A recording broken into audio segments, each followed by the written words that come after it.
It's the Lekker Rugby Pod, only on Megaphone Rugby. Welcome to the Lekker Rugby Pod. It's been a week, a nice special week. We started off with Edgar Afban, Vodacom's Pool CEO.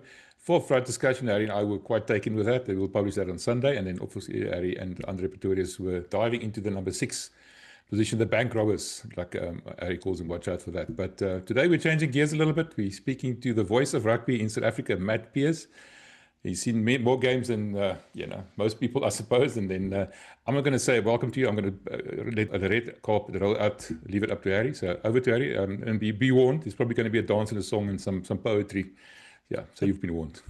Every rugby nation ends up with a voice, the test match curator. I've talked to my friends in New Zealand and Ireland. It's the same. A silver-tongued fox that we grow up with. We had our Uncle Hugh, a real unk, the Engels Oom. But then Brother Matt came along, Supersport's lead man, channeling our emotions, disbelief, nerves, the terrible 57, one-time, two-time agony, but then joy in the morning. And Matt was there along with us as well, back to back. He's 150 tests plus in. He's going to go shoot for his 200 around the corner. He's been the voice of the Springboks golden age, so we can call him the golden voice. Matt Pearce, welcome to Lekker Rugby Pod. Thank you, guys. Lovely to be joining you. I actually saw Uncle Hugh about 2 weeks ago. We had a fundraising dinner with the Stormers team for the Chris Berger Petro Jackson Fund. Just so good to see Uncle Hugh in such great form. We had a good chat. And you're quite right. I mean, he was the voice that we all became accustomed to here in South Africa, and to be able to pick up the mantle from him has been, wow, quite a privilege, actually. No, not quite a privilege, enormous privilege, and continues to. Yeah, man, it's funny because I was thinking about this yesterday, and we come to trust that voice. You cannot overdo it. There's no way to fool us. You're suffering along with us in terrible times, and then you got to show joy when it happens. Do you remember your first test commentary? What was that? Oh, I remember it like it was yesterday. It was a Springbok loss, unfortunately, at Newlands. It was 2006. I was alongside Joel Stransky and Kobus Wiese. It was South Africa against France at Newlands. High-scoring game. And it was a defeat, sadly. Second game was later that year, a win against the All Blacks at Rustenburg. Do you remember that one? Yeah. Andre Pretorius rolling out that little bucket of sand and creating the line on the field to show the direction of the kick. So that was number 2. And first tour with the Springboks was the back end of 2008. So my first test outside of South Africa, that was Wales in Cardiff at the end of 2008. And we went from there to Scotland and then Twickenham, 2008, 42-6. That was a special way to end that year. And then on into 2009, which was, as you all know, such an iconic year for Springbok rugby. British and Irish Lions, first 2 tests, Durban and Pretoria, and then beating New Zealand 3 times in a calendar year. That epic game in Hamilton, the only test match in Hamilton. So, yeah, it was a great start to the journey, and every single one has had their special moments, their special memories, and obviously the most recent 2 World Cups have been extraordinary, and for their own reasons. When people push me for an answer on what's the greatest in your career, in your opinion. And I still go back to 2019 for so many reasons. The World Cup win in Japan, if you had to pick one, when you think about where the team had come from, you referenced 57-0. I was there in North Harbour.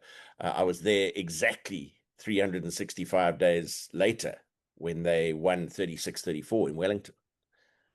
1 year to the day after losing 57-0. And that was the game that whole squad, the coaching staff, they all said that gave us the belief that we could do it. Now we needed to add consistency to the performances. And then if you think of where that team came from in those 20 months or so, and how England had defeated New Zealand in the semi-final, and how the Boks had scraped in against Wales with a late Pollard penalty.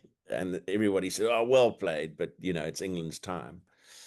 And it was not to be. And those two incredible tries in the final and Sia lifting the trophy for the first time, it's kind of got to be that one. Yeah. Then It's you go funny. to France and there's 1.1.1 points. And everything's got its own special memory. And isn't that brilliant that they're all different? Every single one is different. Yeah, that is the magic of rugby, because it's not a formulaic sport. There's certain sports, like I play a lot of tennis, but tennis does devolve into certain almost, repetitive things. Rugby has a story of its own. Every match is a story. I don't know about you. So I do interrogations, I take depositions, I cross-examine people. When I go back in time 15 years ago, 20 years ago, I read my transcripts, I sound terrible. I don't know what I'm doing. I cringe.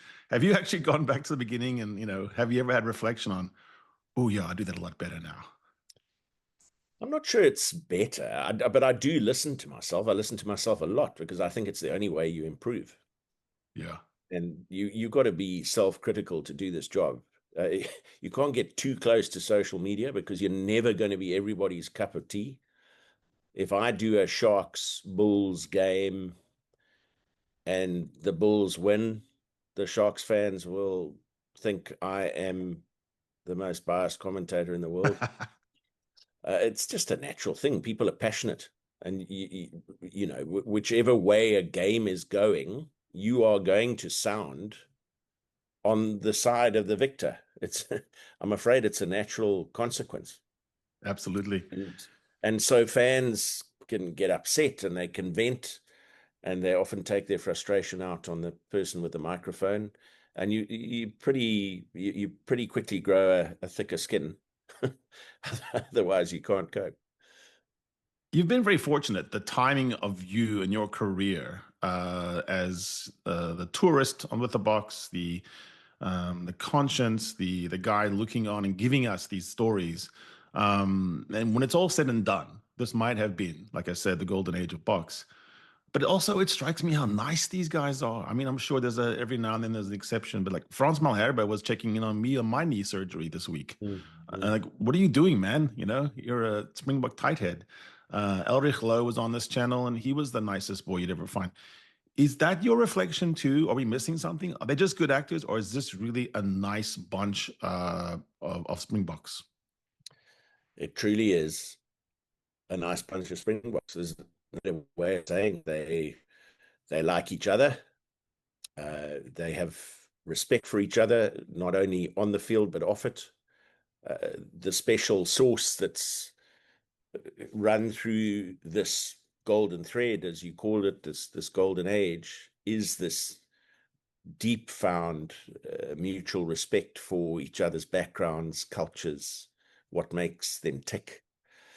And Rassie speaks about picking the right people, not necessarily the best people. I've always found that fascinating, because if you look at the pipeline of talent in this country, there's no question there's plenty of talent to fulfill a certain role in a certain way on a rugby field. So what differentiates you? It's actually attitude, your approach to a teammate, your willingness to put team ahead of self, all of these softer factors that actually define you outside of the pack. So, and I don't mean the pack of forwards, you know what I mean? Yeah. It's a truth. It's a very special thing in this environment. I think one of the greatest examples, if I had to draw on one, was from the most recent Rugby World Cup, when two players in particular had started the quarterfinal and the semi-final. And we're talking the halfbacks here, Kobus Reinach and Arnie Libbok.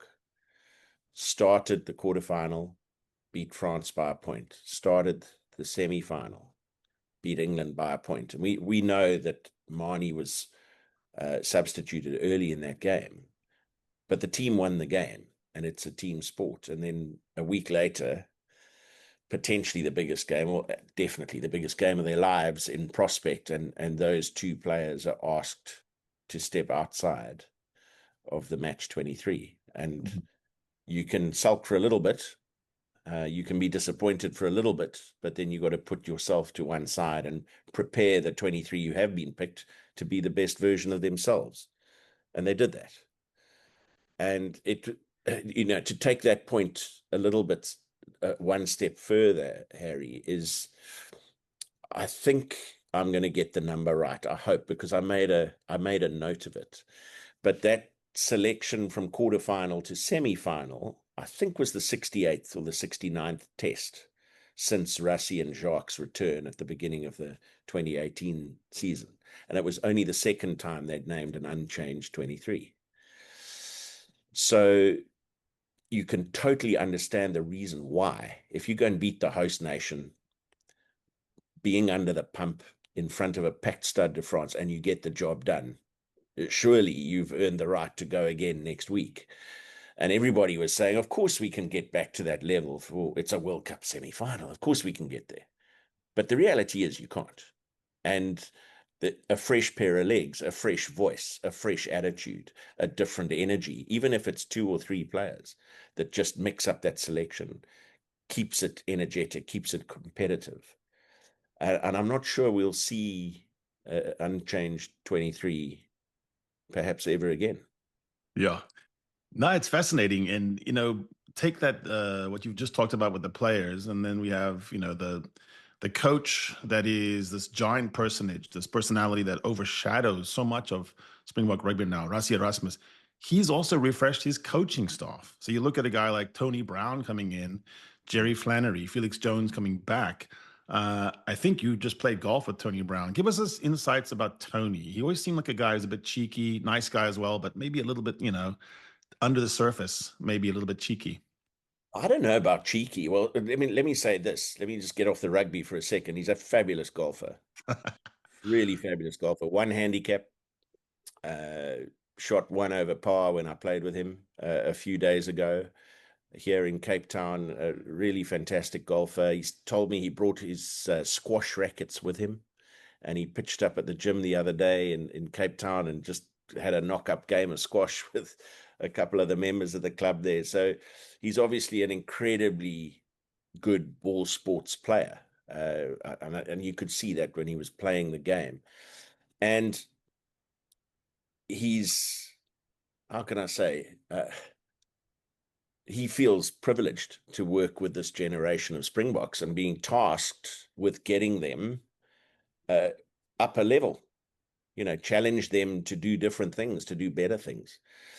With the resources at his disposal. One of the fascinating discussions we had a couple of days ago when we were playing golf together was, 11 test wins in the 2024 season out of 13, 2 losses by a solitary point against Ireland. And then where was the other single point loss? Against Argentina, of course. Right. Yeah. And the fact that they achieved that record, but using 50 players and using, I think we said it was 9 or 10 different starting halfback combinations. I guess that one of the biggest challenges for Tony is striking this balance of using 50 players in an international season over 13 test matches where you got 11 wins, and using, I think we discussed 9 or 10 different starting halfback combinations. Just that. Trying to encourage players to accept new ideas, new voices, encouraging them maybe to take on a little bit more risk in their execution, playing more of what they see in front of them, but while experimenting with combinations and so on is hard. But they managed to do that. And Tony said that the biggest benefit for him was that they were winning games by hook or by crook, because, players believe. said, if we'd lost some of the ones that we won by narrow margins, do the players believe? And we drew a comparison, I think a fair one. If you think back to 2018 when they played that first game in Washington, D.C. against Wales, it was a narrow defeat, but really the focus was on that England series back in South Africa, and Sia led the Springboks out for the first time at Ellis Park. And before you know it, you're 24-3 down behind your posts, having conceded 3 tries. And this is Jacques Nienaber's defensive system. And people are looking at each other under the post and going, what happened there, lads? Yes. And they came back and won that test match. It's still, by the way, I love a stat. It's the greatest comeback in the history of Tier 1 Test rugby. 21 points. They came back to win that test match. But a week later in Bloemfontein, there was system error with the defensive system again, and they let in some early points, and they came back to win that test match. But it took a good 9 or 10 test matches for that defensive system to really bed in, if you like, and for there to be fewer system errors. And it'll be the same for Tony and what he's trying to do on attack. But you talk about the new voices, the Jerrys, the Tonys, Felix coming back. I loved the way Jacques Nienaber used to talk about stretch goals in this environment. It's a fascinating concept. He said, you can set goals, but if they're too easy, you get complacent and you achieve them, but you're not actually pushing yourself. So they talk about stretch goals in this environment where a 20% error rate or a failure rate is actually acceptable over a certain period of time that they agree upon. But then when you reach that stretch goal where you start to eliminate those errors, those stretch goals become your norms, and you measure yourself to a different standard. And these are little philosophies that I find fascinating, just listening to the coaches talk about them, because this team has achieved so much. How do they get to the next level? Well, it's through setting these so-called stretch goals and gradually making those their new normal. Yeah, it's fascinating as well that it's a sensibility, I think, that we're not going to get caught. That the runner out front, the chasers come when they catch them. And you've seen it play out in club rugby with Toulouse, you've seen it with Leinster. The most studied team gets caught. And, and you have this tendency, obviously, there's a temptation. You go back to 2015 semi-final in the rain, Twickenham. You have France, you have Leeuward, Eben, Peter Stephensia in the squad. You have Polly, Damien, Jesse, and Willie. That's 9. That's a spine. So why would you want to go away from 1,950 cap type teams? Yet Tony comes in and he's like a kid in a candy shop. He's got Damien, he's got Sasha, he's got Kurt Lee, he's got Cheslin, high skill guys, Grant Williams. So the balance there, what's your read, and what, it's your own interpretation of the relationship between Rassie, Felix, Jerry, Tony. I mean, can they fight with him? Can they debate? Is it a vibrant coaching setup where someone can say no to Rassie? Absolutely. Well, you can challenge for sure. But if you're going to challenge, then make sure that you can justify. It's as simple as that. I've been very, very privileged to witness it on 1 or 2 occasions. The side of a field, in a room where there was a debate going on, and I said, I think I ought to recuse myself. No, no. It's fine. Stay. Listen. And absolutely, they challenge each other all the time. But when they agree on a plan, and if you're Dan Himan and you want to make a point about who you want at tight head, go and give an excellent reason why you would prefer one player over the other for this particular match against this particular opponent. Vindicate yourself and you will be heard. No question. That's just brilliant to me. And it's this, to me, it's the one reason why back to back to back is not an illusion or a wish or a hope. I think it's a reality that could happen.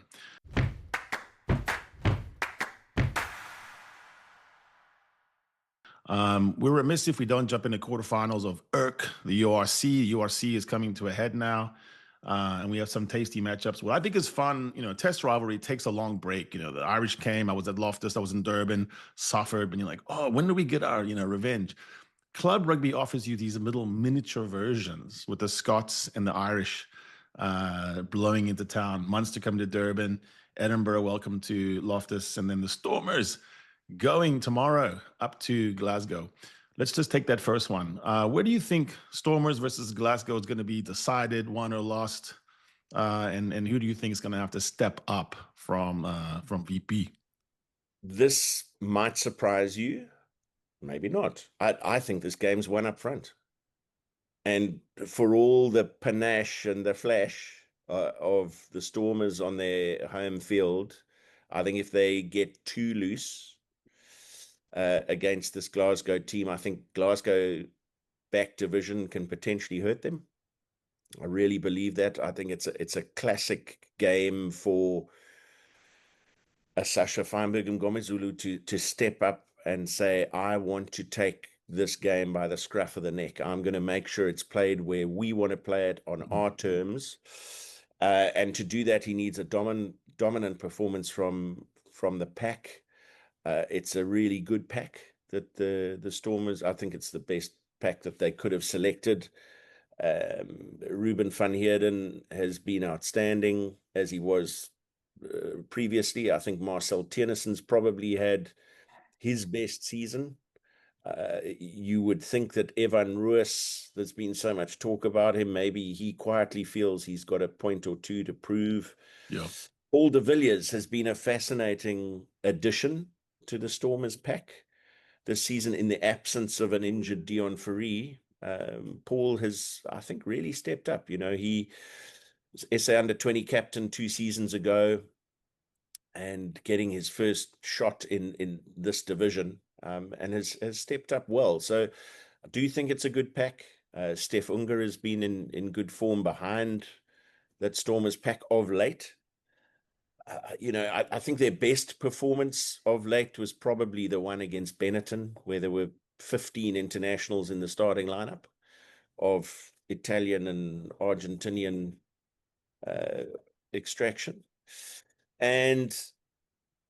But I think they've really got to take the game to Glasgow up front. I think if it gets too loose, it's never been a particularly good venue for the Stormers. They are on a bit of a roll.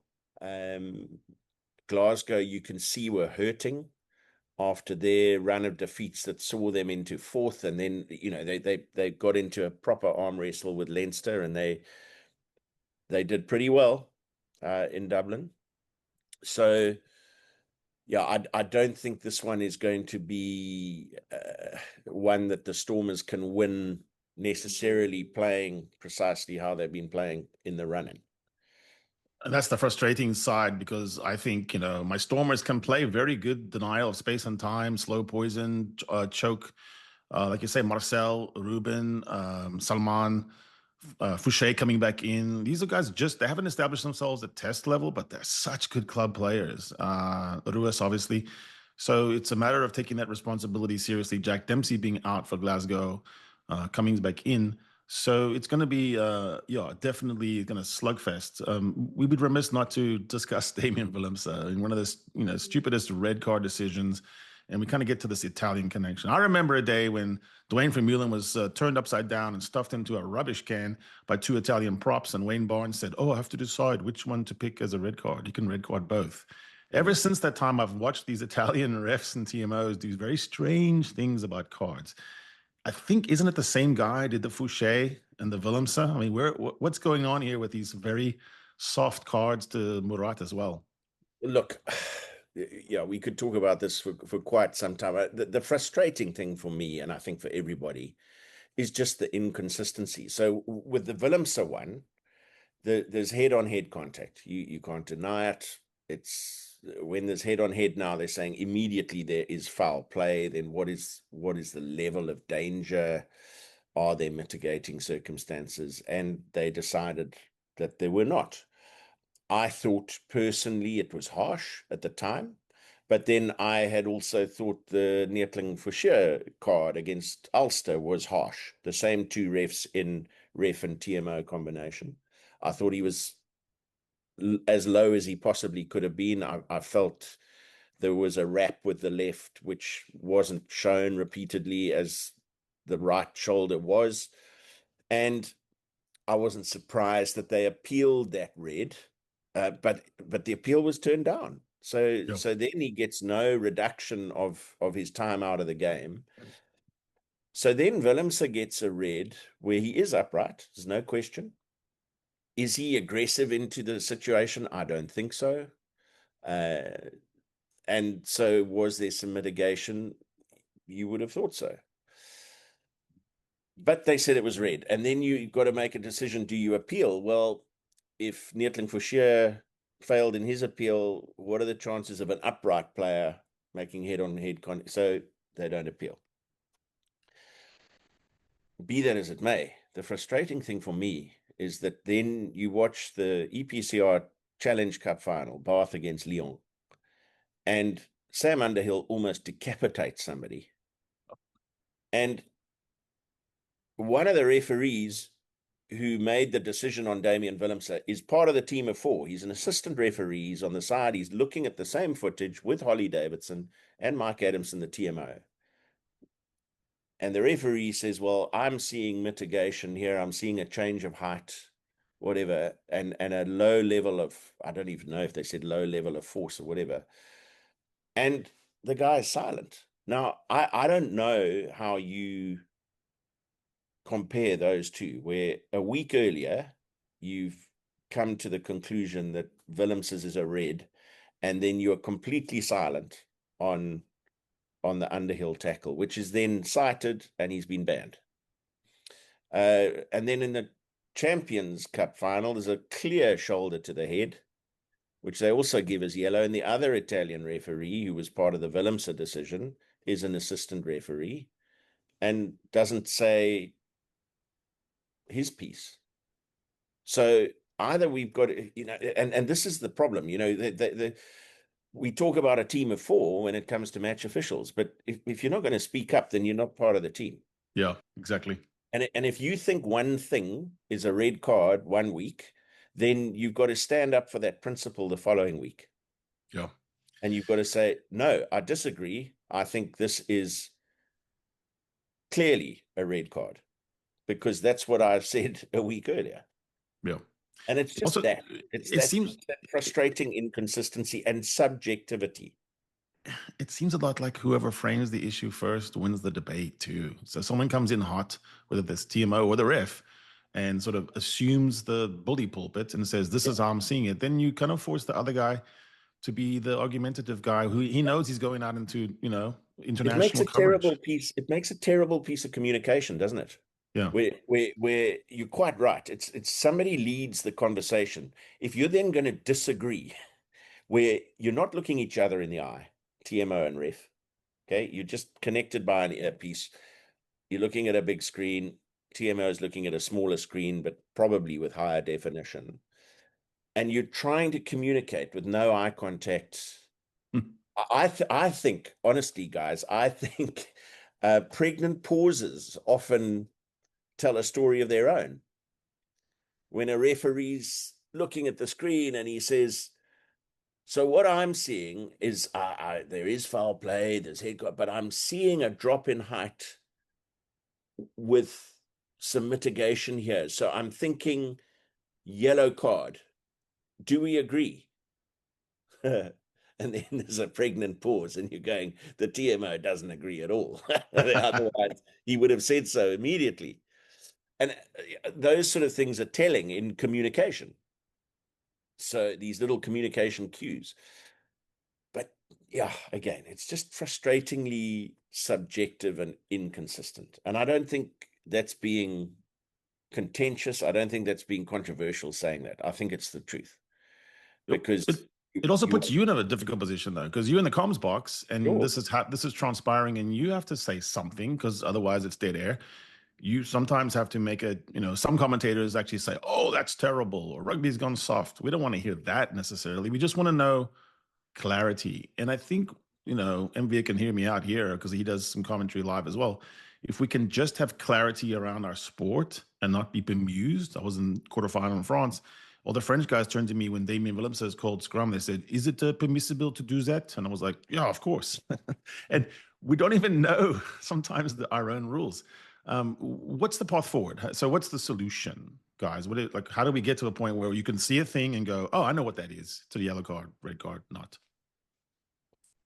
Look, I think at the highest level of the game, I think the bunker has been a good addition, but it wasn't a technology that was available for the EPCR Challenge Cup and Investec Champions Cup finals. So I do think that it takes some of the pressure away. It's a pressure reliever that you can say, okay, well, we've definitely got foul play. There's head on head, but we're going to give somebody 8 minutes to go and actually interrogate this a little bit further and away from, one of the things is I wish we didn't have to go through this process on a big screen inside a stadium, because that in and of itself creates an unnecessary source of additional pressure.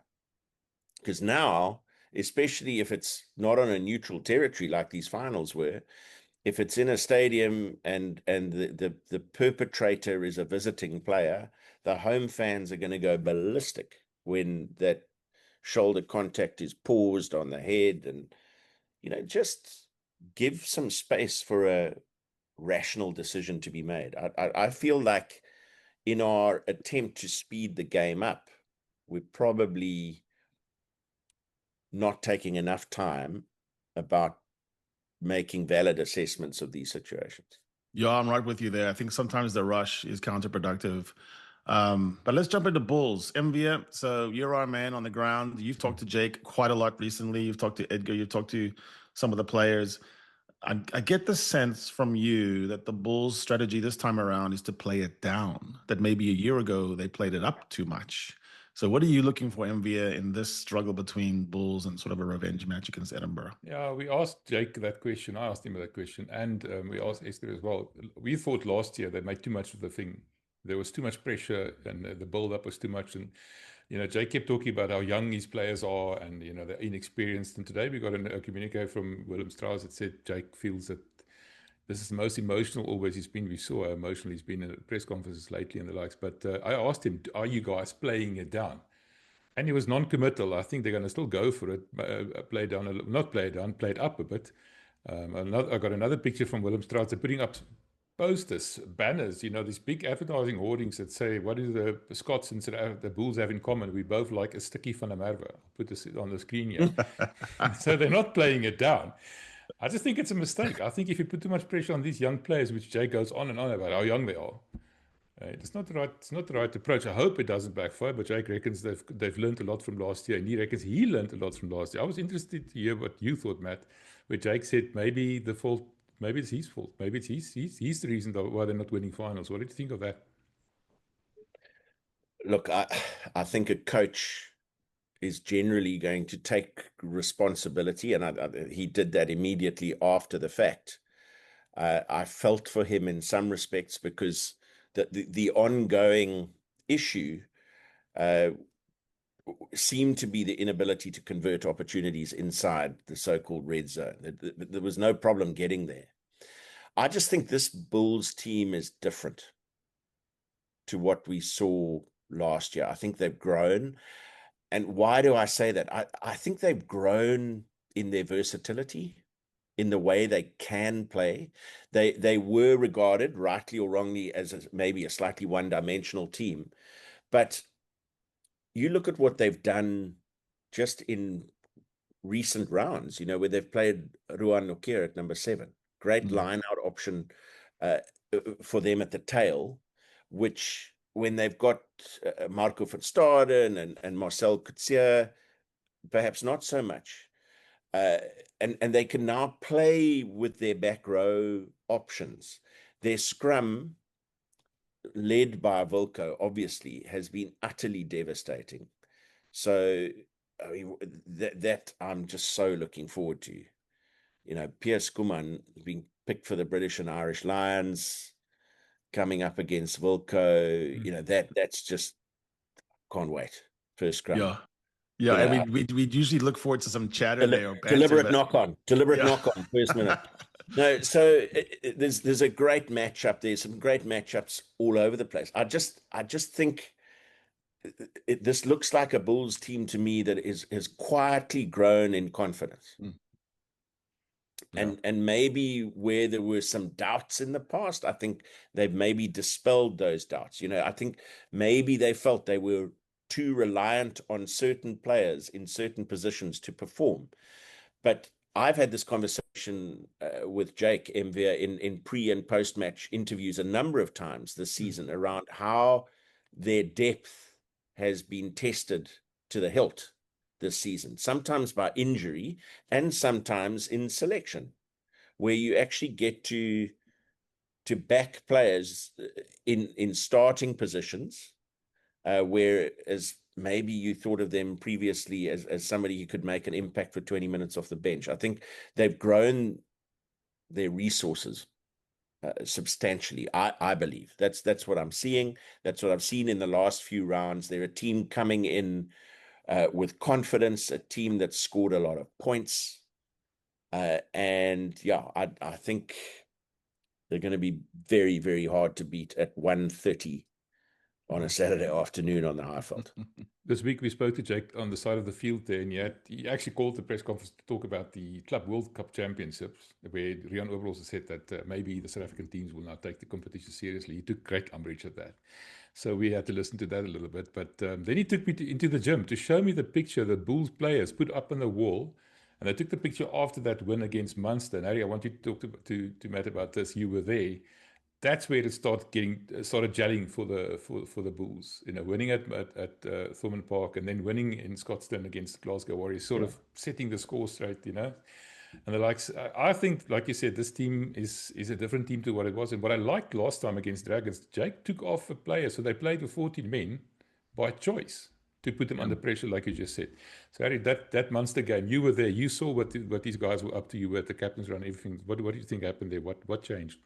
You know, behind the scenes, there was this kind of awakening, and Matt can speak to this about what tours can do for a team. They can really make you miserable together. The cold weather, the rain, things aren't going your way. You miss your kids, you miss your wife, you miss your partner, whatever it is.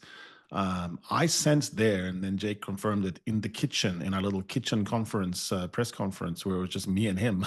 He said that he felt like this made them believe they could win anywhere.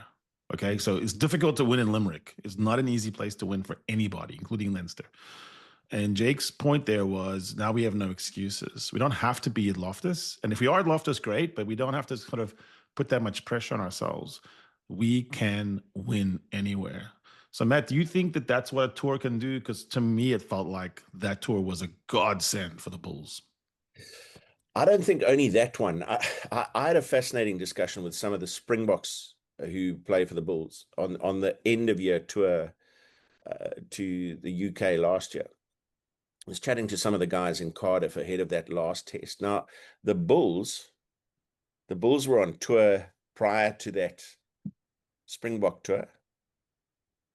And then post the Springbok tour, they were back on tour for some URC and I think, if I'm not mistaken, one Investec Champions Cup game. 9 weeks.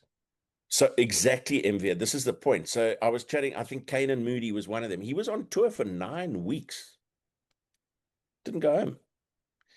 And for some of them, and yes, those were the box. I mean, Elrich Lowe was there. Cam Hanekom made his test debut in Cardiff. These are guys who, you know, if you're not going to win on tour, then you're not going to be up there on the table, because for over 2 months you were on tour. So your mindset needs to change around not only Loftus being a fortress. Because Exactly. they've lost a couple at Loftus this year. Lost a couple. But I definitely agree that in that period, just pre-Christmas, they made the tour work for them. They dispelled any theory that these guys can't win on the road. But absolutely, that more recent tour against two high-quality sides, the last two winners of the URC, let's not forget. You beat them back-to-back away from home. Those are statement wins. We are not high-felt bullies. We can play you at your game and we can win. But the cornerstone of that is this incredibly versatile now pack of forwards. They've got two outstanding hookers. They've got Ruan, who can play 5, he can play 7. They've got Marcel, who can play on the side, he can play at 8. And the same of Cameron. You can ask Cameron to play a different role. I mean, funnily enough, in the Springbok context, I almost see Cameron as being the most similar player to Sia in the 6 jersey. But he can also, he's a big enough man to be that ball carrying 8. I just think Cameron's got pace that you want to make use of. So I just going back to your original point. I mean, those are 2 statement wins, and going into the playoffs of a competition like this, having had the disappointment of losing out last year, those wins will have steeled them. It would have made them believe that. Let's not forget, they've also beaten Leinster away in a URC semi-final. So now they're going into the playoffs knowing that the core of this team has won in Dublin, they've won in Limerick, they've won in Glasgow. Those are all incredibly important experiences to draw on. The one thing they don't have, Matt, is a fly-off, or a proper fly-off, What do you think about that? Well, I mean, listen, I don't have the team. Maybe you do, Enver, but, there's been the talk of Keegan Johannes playing there. I don't know if you want to nod, blink twice if you think that's true. I'm being held hostage, yeah. So, I'm being held hostage. I'm not allowed to say anything. No, sure. No, fair enough. I understand that. But what an opportunity. And I think when he has been given that opportunity this season, he's responded well. And, this is when, as a player, I suppose, I mean, I can't speak from experience because I've never played anything like this level. But when you are given this opportunity with potentially 3 more games to go and win a trophy, and your coach says to you, I need you to go and do a job, and I trust you to do the job.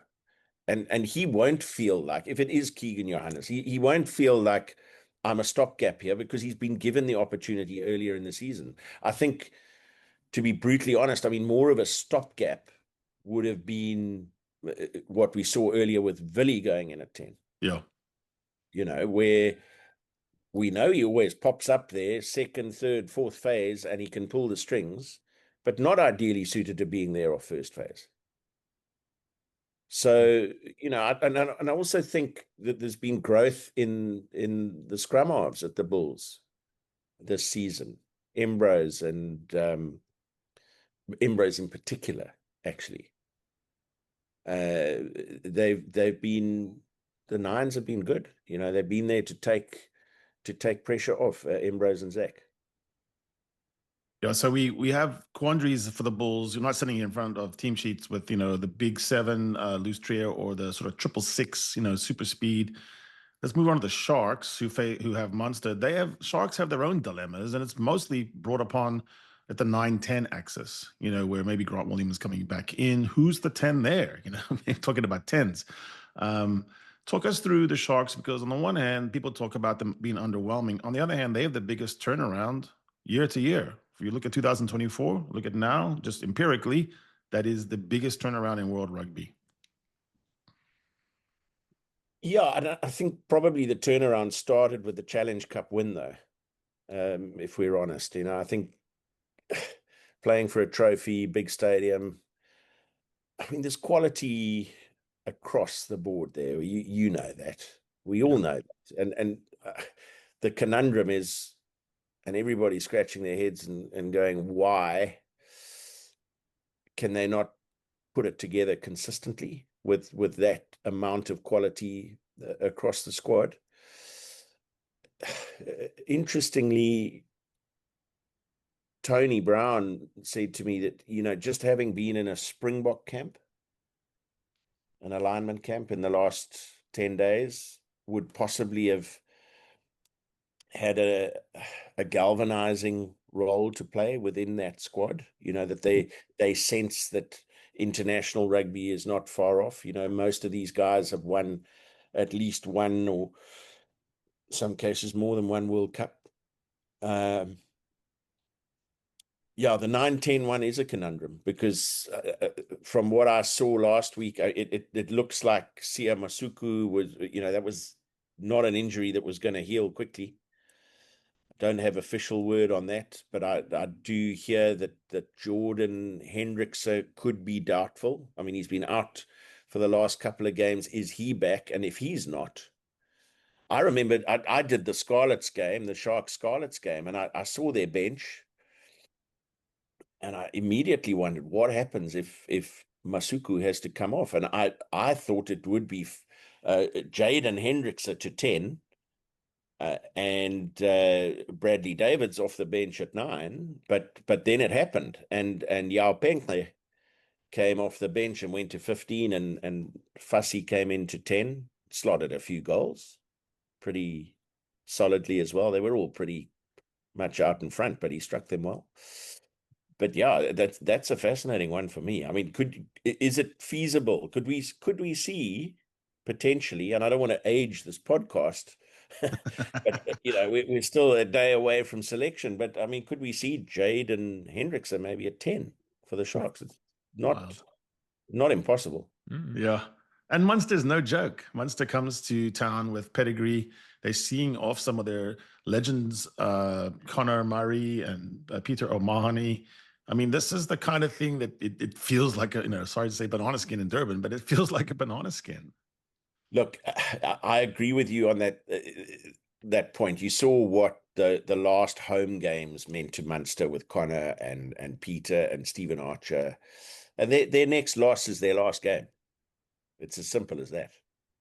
So, yes, that's a big galvanizing force. And I do hope for the sake of the Sharks that they recognize that. I'm sure they will.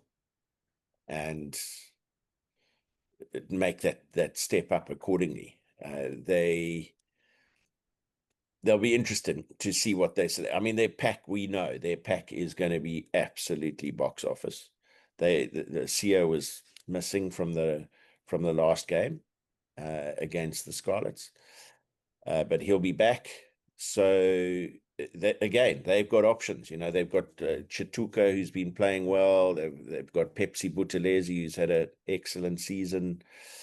Tino Mabasere, I think it's been, when he's got the opportunity, he's been fabulous. So they've got some good optionality there in their back row. Midfield, Esther Hazen, they're not going to change much. And the thing is with Andre Esterhuizen is that he almost every time he gets the ball, he gets you gain line. Yeah. And in a game of this nature, that's what you're going to want, especially if you're having to improvise a little bit at halfback. You need someone who's going to get you gain line, take a little bit of pressure off, give you momentum. Exactly. So, yeah. Let's peel back the curtain a little bit, commentating as we're talking about these upcoming games. My impression of you just so far, based mostly on running into Marseille and then in Cape Town before the All Blacks test, SMSing and calling, having a little chat before the game. You don't seem to be very nervous before games. Is that wrong, or is that how you handle the nerves? Like nowadays, do you just kind of rock up and you're ready, or do you still have to have some nerves? No, I don't think it's nervousness. I'm excited, but I've also done my work. It's the old adage, fail to prepare, prepare to fail. And so, by the time I get to a game, I like to think I'm well and truly prepared, and I'll go and have a couple of conversations with players as they arrive, coaches, how's your week been? Just little things. And, whoever I'm working with has got their opinions as well, like a Shimmy or Warren Bros recently, Joel Stransky, have a chat with them. What are they feeling about the game? How are you going to lead a discussion with them? But as you said right at the start of this conversation, one of the beauties of this game is that every single one is different. So you're prepared with facts and statistics and all of that, but you've got no idea how things are going to unfold. And just how they do unfold affects your commentary style. In the last URC game I did, the first points of the game were scored in the 39th minute, thanks to a Sia Masuku penalty. And then a left-footed drop goal by Sam Costello a minute later, and it was 3-3 at half-time. And that's tough vocally, because there was no real ebb and flow. There's no reason to get up on a high and then bring it back down again. It was all just pretty at one level, because there were a lot of handling errors, a lot of penalties, and the game lacked a rhythm. And those are the hardest ones, to be honest. I'm gonna trigger MVN now, but letting the game breathe is one thing. But when this DJ is also playing their music, if you let the game breathe and you let it go for a little bit, all you hear is the DJ. Talk to us about that. You're hearing different things than we are. I mean, people in your ear. There's a guy next to you. How do you handle all this sort of background noise? Sweet Caroline. There you go. You triggered MVN now for sure. The preserve of every stadium DJ the world over. Yeah, look, you learn to shut out the noise. It is actually, I always say, whoever I'm working with, it's a conversation between the two of us. And I come back to the point I made about referee and TMO, that they can't engage each other visually. It's a problem. If I'm sitting in a commentary box, I'm sitting next to Shimmy, and it's like we are having a conversation with a whole lot of other people present via their television set, but I'm having a conversation with him. I'm looking at him. I'm using hand gestures. If my microphone is away, he knows he's not going to interrupt me. When he puts his microphone down, I know that he's finished with whatever point he's trying to make. But you'll very seldom hear us introduce each other or refer something in a hard way, in case the other one is not quite prepared to answer that, or doesn't have an opinion on this, that, or the next thing. But yeah, I guess I try to just be as well prepared as I can around the statistical side of the game, some interesting bits and pieces. I've got a great, so I'm really diverting now, but I don't care, because this is a sort of stat that you'll love, Harry. I was doing some work on a book for the Rugby World Cup, and to commemorate the win in France. And Stephen Kitsoff, who's now had to retire and who I've seen quite a lot of lately, he's doing a lot of public speaking and so on. And just in doing the research for the book, I came across or realized an incredible stat, which I didn't realize when I was on air in the World Cup final, is that he's the only South African who has played in every game of 2 World Cup winning campaigns. Wow. I did drop that one on my X account a couple of months ago. I kept some punters waiting for that one. And then you want to test it, and you say, is that true? And then you go Frans Steyn, and Frans Steyn was one short. He played 13. He played in 13 of the 14 games of his 2 winning campaigns in 07 and 19. Osturant, of course, he didn't play in all the games in 95. And I think he missed 1 or even 2 in 2007. Damien Delendi, I think, was 12 or 13 out of 14, but Stephen's the only one. So it's those kind of little tidbits that I love to find. and which I think add some interest to the pictures. But like we said before, you never quite know what you're going to get. So you might have a whole bunch of information and you use 15% of it in the game, but it's got to be there. It's got to be at your fingertips, and that's preparation. That makes complete sense. But how much of it, like the pitch to the sideline guy, touchline commentator, how much of that is scripted in almost like a storyboard? And how much of that is just someone in your ear just saying, go to Scout, go to Jean, whatever? It's an interesting question. I mean, we haven't used sideline for a very long time. We've only got the 2 now, and at the World Cup we had 3, but our third voice wasn't a side, actually in the box with us, and I prefer that enormously. And again, I come back to this visual contact thing. You know, you can end up interrupting each other. You're not quite sure. If I want you to say something, I can just raise an eyebrow. But if you're down on the side of the pitch, and I mean, some people might disagree with me. I think a pitch side commentator, I mean, have you ever tried sitting absolutely pitch side at a test match? I don't think it's hard to see anything. Exactly. Yeah. Because most pitches have a sort of a slope from touchline to touchline. So you can't see the far side of the field. You've got these enormous men crashing into each other. So you end up deferring to your monitor for your view of the game. Exactly. So then why not do it up in the commentary box with the other 2? Matt, people won't know it, but I just dropped out of this conversation because Zoom and the internet decided that I'm no longer welcome. So I barged my way back in here. And this same thing happened to us in the quarterfinal against France. You know, we do a bit of radio commentary for some radio stations in South Africa. I don't do the commentary myself. I'm the guy behind the scenes doing the technical stuff. And the internet fell over exactly like it did just now. How do you handle that kind of thing? Because I tell you, I had 80,000 people shouting at me in the live chat box there. It was the most stressful thing in my life ever. How do you handle that if something goes wrong, like it did just now? Look, it can go wrong. I often say live television is the best team sport in the world.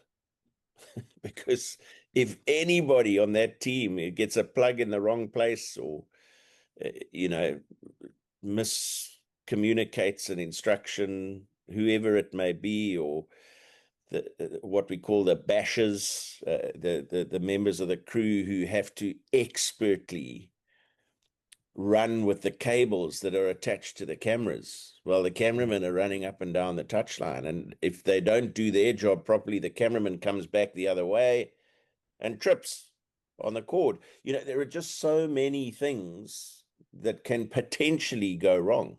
You know, when we do a rugby test match, we're talking 23, 24, 25 cameras, you know, and the size of the crew is 90 to 100 people. You know, everybody has a crucial role to play. But I guess the answer to your question is when something goes wrong, you got to keep calm, because again, the beauty and the curse simultaneously of live television is when it's out there, it's out there. So whether you say something that you regret, whether you do something you regret, it's done. And there's nothing you can do about it. And I guess my role as an anchor broadcaster is often, if there's something has gone off air, or if we've lost sound, and you're getting a message from your director in that broadcast truck going, you know, okay, we've got audio back. Please apologize to the viewers and move on. And you've got to have some very special people working very quickly behind the scenes to restore whatever it is. I think it's astonishing that we don't have more incidents where things go down. It's a pretty extraordinary environment. They say that air traffic control is the most stressful job in the world, and that directing live television is a close second. I can believe that at certain times, you know, when it's going smoothly, it's great, but there's inevitably things that do go wrong. And I guess those that are best at what they do still bring that broadcast into a viewer's home without necessarily reflecting what's going on in the background. That's why the Boks try to make it even worse. They do air traffic control plus live commentary by doing a flyover before the match. Exactly. Yeah. Did you also miss the plane at Ellis Park last year? Because I never saw the plane coming over and I was watching out for it. And there was so much smoke and noise and everything else that I missed the entire plane. I don't know what's wrong with me. Did you miss it as well? Did you actually see it? No, I saw the plane. Definitely saw the plane. You must have had a better position than we. It was on a monitor. No. Listen, I wanted to ask you on that subject before I corner Harry after this conversation about everything that you talked about when I was, kicked out of this meeting, because I'm not going to let it go. But I wanted to ask you, there was, like I said earlier, Willem Strauss sent out something today about the fact that Jake White reckons that he's been the closest to the players. He's the closest to the players this year than he's ever been. And he's also been very emotional. And part of that emotion was the fact that the Bulls and the rugby community of South Africa lost Cornal Hendricks. Any special memories about Cornal Hendricks that you can share with us? Envia, yeah. One in particular on field. And that was during Jean de Villiers' 100th Test match in Wellington, where Cornal started on the right wing and scored the Boks' only try of the game. They lost the game in the end 14-10. It was an epic effort. I remember Richie McCaw doing a presentation to Jean after the game, and Ma'a Nonu had actually broken his arm in the game, went off to the hospital during the game, came back to the stadium to give Jean his jersey. That's just a little aside. But just the timing of Cornal's run off his right wing to come in, if my memory serves, it was Pollard who gave the scoring pass. There was a little loop around in the midfield and this gap opened up, but he ran the perfect line at the perfect time. Nobody laid a finger on him. It was just a glorious moment. That didn't often happen against the old foe. And Cornal had a smile that lit up a room, I dare say lit up a team environment. All his teammates, whether at provincial, franchise, international, sevens level, they all spoke about it, about his ability to light up a room, to make a comment that just got people back up if they were feeling down. He was an ever present, in a team environment. And I'm not surprised that Jake felt as emotional as he did, because there were a lot of people who I spoke to Cornal about this. I spoke to him about it a lot, because we were planning, believe it or not, on a documentary when he eventually left the game, which wouldn't have been long from now. We wanted to tell his story and maybe we still will. Maybe we'll be able to somehow do it, because we've done a lot of pre-documentary research, and he was adamant that he was prepared to play,